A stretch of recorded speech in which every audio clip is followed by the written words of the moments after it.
All right, coach. Late equalizer. How impressed with the performance of the team tonight? I mean, it's not one of our best performances, but we talk about second half, grit and gut. I think we showed that today. We went down late in the second half, and we showed the Georgia spirit, the true Georgia spirit. We showed character today. I mean, credit must be done to the boys today. It was an excellent result, even though that we don't get the 3 points. But it's a testimony to how hard work what we do in pre-season. Looking forward now to the next game, which is Jamaica College. What's progression like leading up to that game? For now, we just want the recovery. I mean, the recovery is important. We suffered some little bruises today. It was a physical encounter, and we took the task today. And what's your sense of the opponent tonight? Yeah, I mean, Hydel is a very good team. I mean, they're physical. I mean, they're strong. We never allow them to dominate much in the final third. In the mid third, I think they were a little bit better than us today.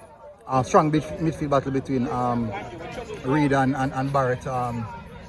At the end of the day, game draw nil, so definitely I think that's the point that you can move on with confidence. Yeah, I mean, we the nature of the game today, and we are coming from a goal down, and it was really hard winding for the guys they're tiling. I mean, you run from minute 1 to 90 today. It was really a testimony of what we've been doing background today. All right, coach. Thank you.